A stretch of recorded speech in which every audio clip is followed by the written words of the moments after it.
నమస్కారం ఫోకస్ అనంత న్యూస్ కి స్వాగతం. హెడ్లైన్ చూద్దాం.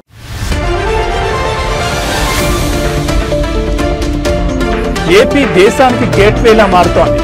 వైజాగ్ లో సిఐఐ భాగస్వామి సదస్సులో చంద్రబాబు కీలక వ్యాఖ్యలు.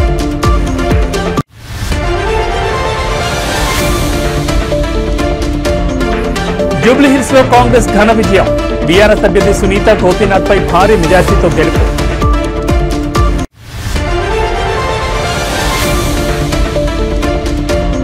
విశాఖలో ఘనంగా ప్రారంభమైన సిఐఐ భాగస్వామి సదస్సు. పెట్టుబడులకు ఏపీని ఎంచుకోవడానికి 3 కారణాలున్నాయన్న లోకేష్.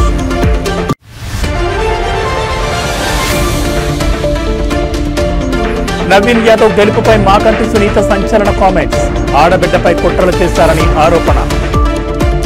ఇక డీటెయిల్స్ చూస్తే ఉత్కంఠ రేపిన జూబ్లీహిల్స్ ఉప ఎన్నికలో కాంగ్రెస్ పార్టీ ఘన విజయాన్ని అందుకుంది. సమీప ప్రత్యర్థి బీఆర్ఎస్ పార్టీకి చెందిన మాగంటి సునీత గోపీనాథ్ పై భారీ మెజార్టీతో గెలుపొందారు కాంగ్రెస్ అభ్యర్థి నవీన్ యాదవ్.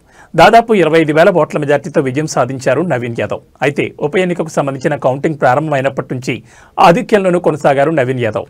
పోస్ట్ బ్యాలెట్లు మొదలుకొని ప్రతి రౌండ్లోనూ ఆధిక్యాన్ని ప్రదర్శిస్తూ తన మెజార్టీని పెంచుకుంటూ ముందుకు సాగారు. ఈ ఎన్నికల్లో బీజేపీ అభ్యర్థి లంకల్ దీపక్ రెడ్డికి డిపాజిట్ కూడా దక్కలేదు.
దేశానికి గేట్వేలా ఆంధ్రప్రదేశ్ మారుతోందని ఏపీ సీఎం చంద్రబాబు అన్నారు. పెట్టుబడిదారులే లక్ష్యంగా ఏపీ ఎదుగుతోందని తెలిపారు. వైజాగ్లో జరుగుతున్న సిఐఐ పార్ట్నర్షిప్ సదస్సుకు చంద్రబాబు నాయుడు హాజరయ్యారు. ఈ సందర్భంగా చంద్రబాబు మాట్లాడుతూ ప్రధాని మోడీ పాలనపై దేశ ప్రజలకు విశ్వాసం ఉందని, 2047లోగా భారత్ నంబర్ 1 ఎకానమీ అవుతుందని ధీమా వ్యక్తం చేశారు. ప్రజలు, వనరులు, సాంకేతికతను సమర్థవంతంగా వాడుకుంటే ఇండియాకు తిరిగి ఉండదని అన్నారు. ఇప్పుడు ప్రపంచ దేశాలని భారత్ వైపే చూసే పరిస్థితి వచ్చిందని తెలిపారు. పేదరికం, అసమానతలు రూపుమాపేందుకు అనేక చర్యలు తీసుకుంటున్నామని పేర్కొన్నారు. గ్రీన్ ఎనర్జీ వినియోగం, స్వచ్ఛాంధ్ర దిశగా వేగంగా అడుగులు వేస్తున్నామని చంద్రబాబు తెలిపారు. ఎక్కడికి వెళ్లినా ఐటీలో మనవాళ్లే ముందుంటున్నారని పేర్కొన్నారు. రాష్ట్రానికి space city, drone city, electronic city, quantum valley, green hydrogen valley వస్తున్నాయని తెలిపారు. సోలార్, విండ్, పంప్డ్ ఎనర్జీలో మన రాష్ట్రమే ముందుందని అన్నారు. వైజాగ్ను సురక్షితమైన నగరంగా ఇటీవల కేంద్ర ప్రభుత్వం ప్రకటించిందని గుర్తు చేశారు. దేశానికి గేట్వేలా ఏపీ మారుతోందని చంద్రబాబు తెలిపారు.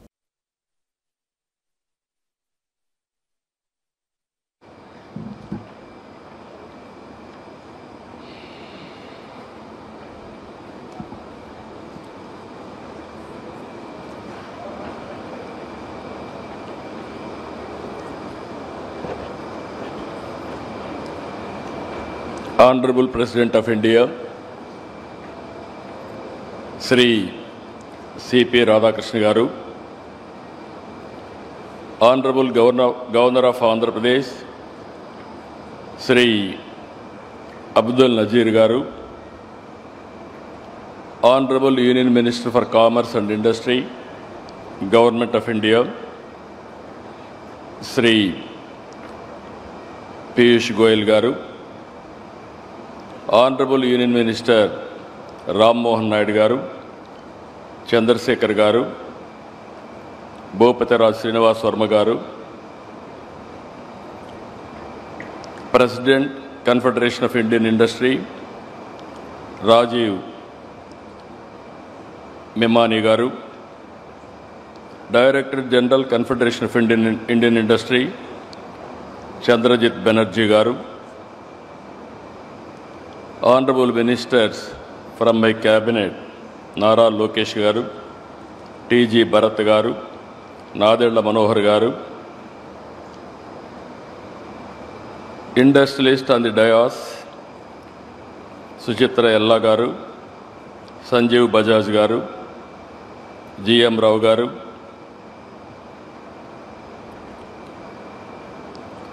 Siddharth Kalyani Garu, Karan Adani Garu, Sudarshan Venu Garu, Yusuf Ali Garu, Kamineni Shobhana Garu, Chief Secretary Vijayanand Garu, His Excellencies from different countries, and also today it is very ఆడబిడ్డపై కుట్రలు చేశారని రౌడీజంతో Congress party అభ్యర్థి Naveen Yadav గెలిచారని BRS party అభ్యర్థి మాగంటి సునీత సంచలన ఆరోపణలు చేశారు. ఇవాళ ఆమె counting అనంతరం మీడియాతో మాట్లాడుతూ ప్రజలను భయపెట్టి ఓట్లు వేయించుకున్నారని ఆరోపించారు. పెద్ద ఎత్తున అధికార పార్టీ రిగ్గింగ్కు పాల్పడిందని, రౌడీజం చేసి గెలిచిందని కామెంట్ చేశారు. దీనిని కూడా గెలుపు అంటారని తాను అనుకోవడం లేదన్నారు. తన భర్త గోపీనాథ్ ఉన్నప్పుడు ఇప్పుడు మాట్లాడుతున్న వాళ్ళ ఆటలు సాగలేదని అన్నారు. కాంగ్రెస్ గెలుపు కాదని, నైతికంగా తాను గెలిచానని తెలిపారు. జూబ్లీహిల్స్ ఉప ఎన్నిక నిర్వహణలో ఎలక్షన్ కమిషన్ అటర్ ఫ్లాప్ అయిందని మాగంటి సునీత సంచలన స్టేట్మెంట్ ఇచ్చారు. ఒక కార్యకర్తకి అండగా ఉండాలి కదా, మరి అందరు కార్యకర్తలకి భయపెట్టిన వాళ్ళ దగ్గరికి వెళ్ళి ధైర్యం చెప్పి అండగా నిలబడి కార్యకర్తల కోసం మాట్లాడిన దాన్ని కూడా తప్పుగా తీసుకున్నారు. దాన్ని కూడా భూతద్దంలో చూపించారు. ఒక మహిళని ఇలా చేయడం ఫస్ట్ టైం మీరే చూస్తున్నారుగా. ఒక మహిళ మీద ఇలా చేయటం, దీన్ని గెలుపనరు.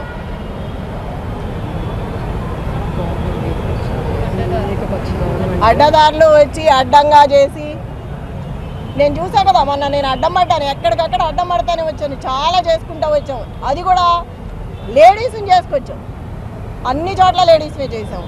అంత ధైర్యంగా నిలబడి షేక్పేట లలిత గారు, యూసఫ్ కూడా బోరుబండ మొత్తం నేను. ఏపీ అభివృద్ధి గురించి మాత్రమే కాదు, యావత్ భారతదేశం అభివృద్ధి గురించి సీఎం చంద్రబాబు ఆలోచిస్తారని కేంద్ర వాణిజ్య మంత్రిత్వ శాఖ పీయూష్ గోయల్ అన్నారు. విజనరీ సీఎం చంద్రబాబు ఉన్న ఏపీలో పుట్టిన ప్రతి బిడ్డ అదృష్టవంతుడే అని, వారి భవిష్యత్ అంతా ఉజ్వలమైందని పేర్కొన్నారు. గ్లోబల్ ట్రేడ్ గేట్వేగా విశాఖ నిలుస్తోందని, స్టీల్ ఉత్పత్తి, ఆక్వా రంగాల్లో ఈ ప్రాంతం ప్రసిద్ధి చెందిందన్నారు. 2047 స్వర్ణాంధ్ర విజన్తో ఏపీ సాంకేతికంగా, ఆర్థికంగా బలోపేతమవుతుందన్నారు. 2047 నాటికి సుసంపన్నమైన దేశంగా భారత్ అవతరిస్తుందని, టెక్నాలజీ ద్వారా ఈ సుసంపన్నతను సాధిస్తామని పీయూష్ గోయల్ చెప్పుకొచ్చారు. విశాఖలో జరుగుతున్న సిఐఐ భాగస్వామి సదస్సులో కేంద్ర మంత్రి పీయూష్ గోయల్ మాట్లాడారు. టెక్నాలజీ డెమోక్రటైజేషన్ అనే విధానాన్ని పాటిస్తూ అందరికీ దాన్ని చేరువ చేస్తున్నాం. భారత్ తెచ్చిన డిజిటల్ పేమెంట్ విధానం ఇప్పుడు చాలా దేశాలు అనుసరిస్తున్నాయి. $30 బిలియన్ విలువైన పెట్టుబడులతో సెమీ కండక్టర్ పరిశ్రమలు ఏర్పాటు చేస్తున్నాం. స్వేచ్ఛా వాణిజ్యం కోసం వివిధ దేశాలతో ఒప్పందాలు చేసుకుని దానికి అనుగుణంగా వాణిజ్య బంధాలను బలోపేతం చేస్తున్నామని పీయూష్ గోయల్ అన్నారు. చంద్రబాబు గారు, I'd like to work with you to create a permanent facility in Andhra Pradesh where we can have big ticket seminars, conferences, exhibitions, and ITPO, the India Trade Promotion Organization, which has created the wonderful Bharat Mandapam in Delhi, would love to partner with your state and jointly prepare Andhra Mandapam.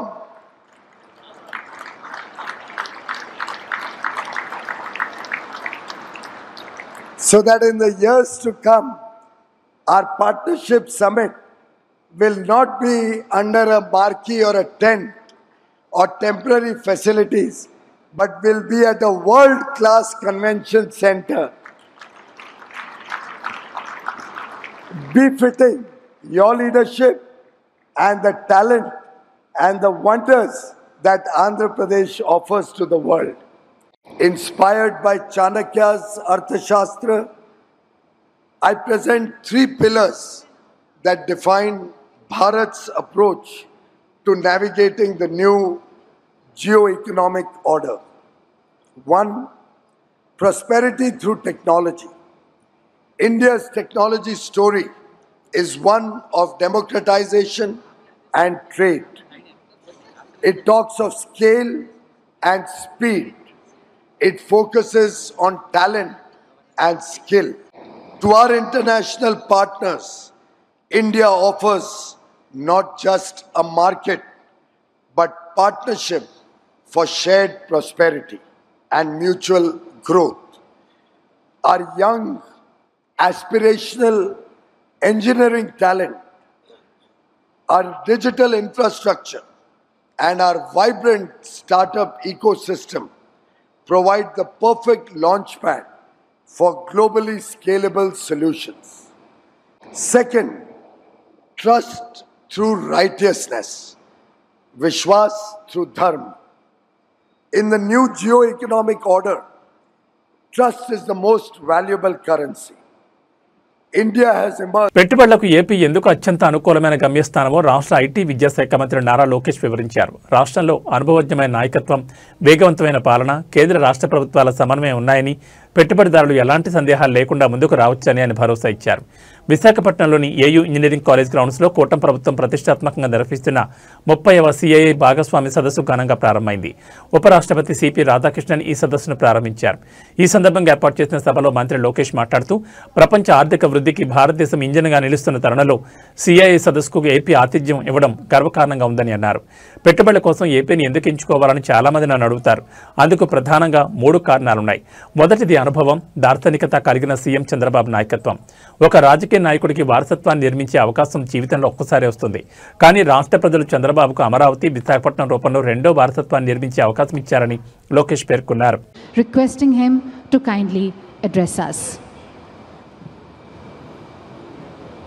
Honorable Vice President of India, C.P. Radhakrishnan Garu, Honorable Governor of Andhra Pradesh, Syed Abdul Nazir Garu, Honorable Chief Minister of Andhra Pradesh and Co-Chairman of the 30th CII Partnership Summit, Shri Nara Chandrababu Naidu Garu, and Honorable Minister of Commerce, Industry, Government of India, and Chairman 30th CII Partnership Summit, and my mentor, Piyush Goyal Garu, and to the dignitaries on the dais, off the dais, a very good morning. It is a privilege to welcome you to Visakhapatnam, a city where hills meet the sea, where ideas lift off. Andhra Pradesh is proud to host the CII Partnership Summit 2025 at a time when India is emerging as the world's growth engine. Quite a few people ask me why they should consider Andhra Pradesh as their destination, as their home. And I only give them 3 clear reasons. First, we have a leadership with a clear track record. It is none other than our Chief Minister, Shri Nara Chandrababu Naidu Garu. Politicians have an opportunity to create one legacy, but people of my state have been kind to give him another opportunity to create a second legacy, and that legacy is what we see today in front of us, which is Amravati and Visakhapatnam. The second reason you should consider Andhra Pradesh is, of course, our speed. Friends, we live in a fast-changing world where markets, regulations, and technology keep evolving. I have met thousands of investors and corporates in the last 1 year. The single most important requirement for a company is speed. They expect the same speed from governments. This speed needs to be a mission.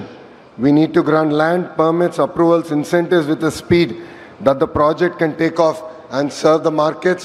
And to all the industrialists who are here in the audience, we will beat your company's speed. Congress పార్టీలో జోష్ నెలకొనగా ఫలితాలపై రాష్ట్ర మంత్రి పొన్నం ప్రభాకర్ స్పందించారు. ప్రజలు తమ ప్రభుత్వానికి అండగా నిలుస్తున్నారని, ఈ తీర్పుతో మరింత బాధ్యతగా పనిచేస్తామని ఆయన అన్నారు. మీడియాతో మాట్లాడిన పొన్నం ప్రభాకర్ జూబ్లీహిల్స్ గెలుపును తాము ముందే ఊహించామని చెప్పారు. మెజార్టీ విషయంలో కాస్త అటు ఇటుగా ఉన్నప్పటికీ ప్రజలు మరోసారి తమ వైపే ఉన్నారనే విషయం స్పష్టమైందని అన్నారు. ప్రజాస్వామ్యంలో ఎంతో పకడ్బందీగా ఎన్నికలు జరుగుతున్నాయి.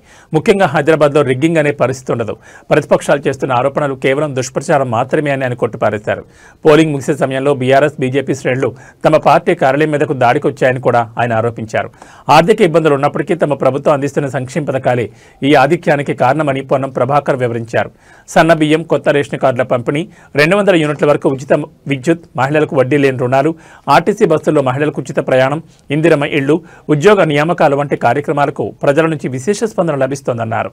ఓడిపోతున్నామనే అసహనంతో పోలింగ్ ముగిసే సమయానికి పోయి మా కార్యాలయం మీదకి దాడికి వచ్చి ఒక వాయిస్ టోన్ చూస్తా సంగతి అనేటువంటి మాట చూస్తుంటే మాకు ఆశ్చర్యం అనిపించింది. పోలీసులు, మా శాసనసభ్యులు, మా నాయకులను అక్కడ ఉండొద్దని హెచ్చరిక చేసి మా ఇల్లు కేసు పెట్టారు. బట్ వాళ్ళు ఒక 10 మంది పేర్లు, నిన్న అనేక మంది అవుటర్స్, ఈవెన్ పక్కన ఉండబడేటువంటి సికింద్రాబాద్ పార్లమెంటు కార్పొరేటర్స్, ఇతరత్ర చాలా మంది నాయకులు వాళ్ళు టీవీలలో, వీడియోలకు బయటలు ఇచ్చినారు. ఇది పరిస్థితి. వాళ్లే అన్ని రకాల ప్రయత్నాలు చేసినారు.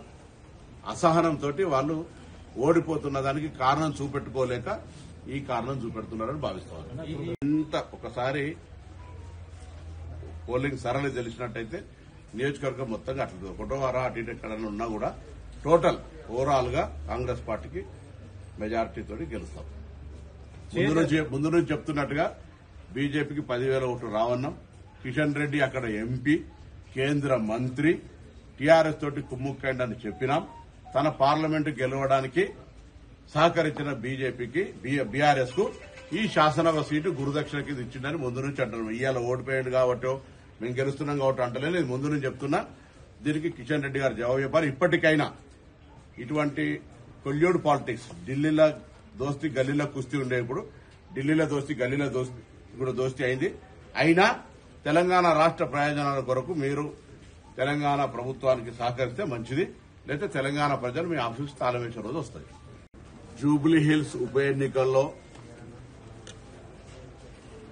ప్రజాపాలన, ప్రభుత్వ కార్యక్రమాల ఆలోచన సరళి గాని, ఆ నియోజకవర్గం అభివృద్ది ఆకాంక్షించే వాళ్ళు గాని, కంటోన్మెంట్ ఉప ఎన్నికల్లో ఏ విధంగా కాంగ్రెస్ పార్టీని గెలిపించినారో జూబ్లీహిల్స్ కూడా కాంగ్రెస్ పార్టీ అభ్యర్థిని గెలిపిస్తారని చెప్పినారు.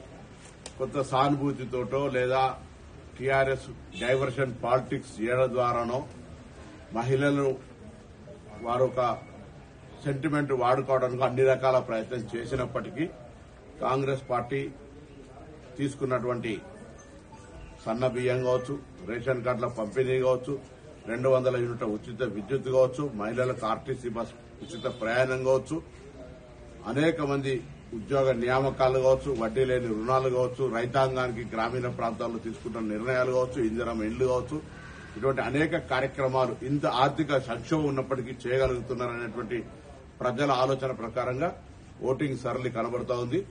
తప్పకుండా ఇది ముందు నుంచి కూడా చెప్తాను, మా ప్రభుత్వం ప్రజలకు అన్ని రకాల అంశాలతోటి క్షేత్రస్థాయి దాకా చేరే విధంగా పనిచేస్తామని చెప్పినాం. ఈ ఫలితం అందుకు నిదర్శనం. తప్పకుండా భవిష్యత్తులో కొంత దుష్ప్రచారం ఏ విధంగానైతే టీఆర్ఎస్ చేసో ఆ అంశాలన్నీ పరిగణలోకి తీసుకొని మరింతగా గట్టిగా మా ప్రభుత్వం ప్రజల సంక్షేమం కొరకు పనిచేస్తుంది. విద్యార్థులకు వడ్డించే అన్నం గిన్నెలో మద్యం మత్తులో ఓ వాచ్మెన్ అందులో కాళ్లు పెట్టి ఒంటి మీద సోయి లేకుండా పడుకున్నాడు. ఈ సంఘటన ఈ నెల 12 రాత్రి చోటు చేసుకోగా గురువారం వెలుగులోకి వచ్చింది. ఇందుకు సంబంధించిన వివరాలు ఇలా ఉన్నాయి. సంగారెడ్డి మండలం ఇస్మాయిల్ ఖాన్పేట గ్రామ పరిధిలోని సంగారెడ్డి ప్రభుత్వ పాలిటెక్నిక్ కళాశాలలో శేఖర్ అనే వ్యక్తి వాచ్మెన్ గా విధులు నిర్వహిస్తున్నాడు. బుధవారం రాత్రి ఫుల్లుగా మద్యం సేవించి వచ్చిన వాచ్మెన్ శేఖర్ హాస్టల్లోని కిచెన్ గదిలో ఉన్న అన్నం గిన్నెలో మద్యం మత్తులో కాళ్లు పెట్టి పడుకున్నాడు. అక్కడే ఉన్న విద్యార్థులు ఈ దృశ్యాలను తమ కెమెరాలో బంధించారు. విషయం కలెక్టర్ ప్రావీణ్య దృష్టికి వెళ్లడంతో ఆమె ఘటనపై సీరియస్ అయ్యారు. వెంటనే సదరు వాచ్మెన్ ని సస్పెండ్ చేస్తూ ఆదేశాలు జారీ చేశారు. పాలిటెక్నిక్ ప్రిన్సిపల్ పి జానకిదేవి ఇచ్చిన రిపోర్ట్ ప్రకారం జిల్లా కలెక్టర్ ఆదేశాల మేరకు ఘటనకు బాధ్యుడైన వాచ్మెన్ శేఖర్ ను విధుల నుంచి తక్షణమే తొలగించడం జరిగిందని అదనపు కలెక్టర్ చంద్రశేఖర్ తెలిపారు. అలాగే కాంట్రాక్టర్ కు హెచ్చరిక జారీ చేశారు. ప్రతిరోజు హాస్టల్ పర్యవేక్షణ కోసం ఒక ఉపాధ్యాయుని ప్రత్యేకంగా ఏర్పాటు చేయాలని అధికారులను ఆదేశించారు. విద్యార్థులకు నాణ్యమైన పరిశుభ్రమైన భోజనం అందించాల్సిందిగా ప్రిన్సిపాల్ను హెచ్చరించారు. భవిష్యత్తులో ఇలాంటి ఘటనలు పునరావృతం కాకుండా వసతి గృహాలను పర్యవేక్షించాలని అధికారులను అదనపు కలెక్టర్ ఆదేశించారు.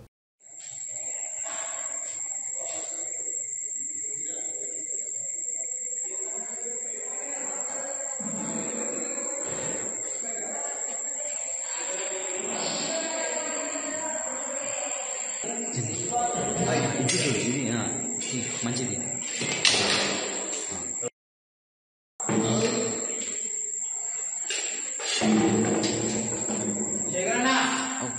అల్లూరు జిల్లా జీకే వీధి మండలం జర్రెల గ్రామంలో ఉన్న గిరిజన సంక్షేమ ఆశ్రమ పాఠశాలలో ఫుడ్ పాయిజన్ కారణంగా 29 మంది విద్యార్థులు అస్వస్థతకు గురయ్యారు.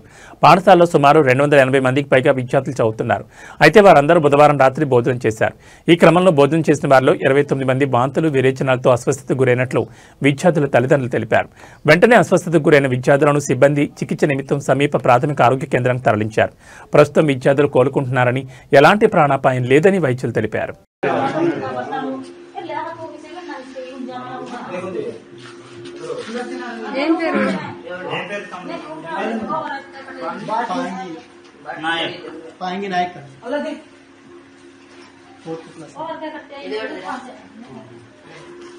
డాడీ పేరు ఏం పేరు?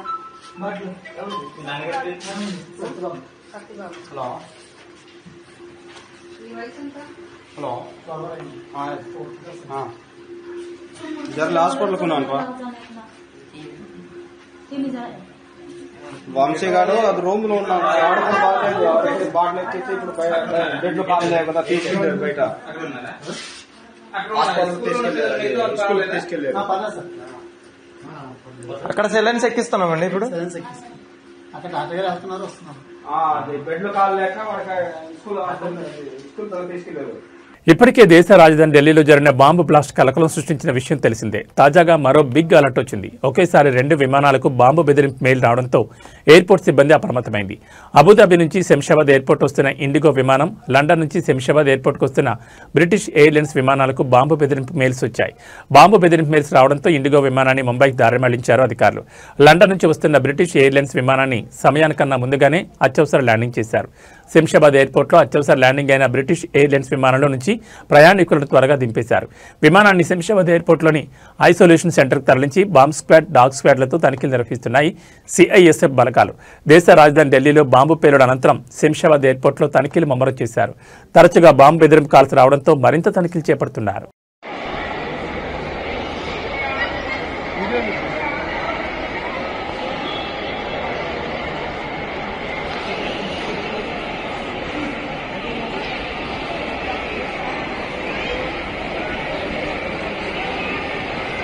కలియుగ ప్రత్యక్ష దైవం తిరుమల శ్రీ వెంకటేశ్వర స్వామివారిని నిత్యం వేలాది మంది భక్తులు దర్శించుకుంటారు.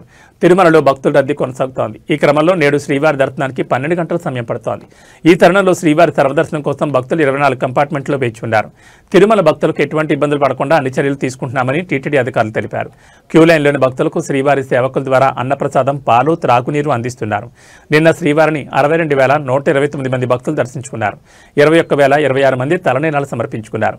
నిన్న శ్రీవారి హుండీ ఆదాయం 4.13 కోట్లు వచ్చిందని టీటీడీ అధికారులు తెలిపారు.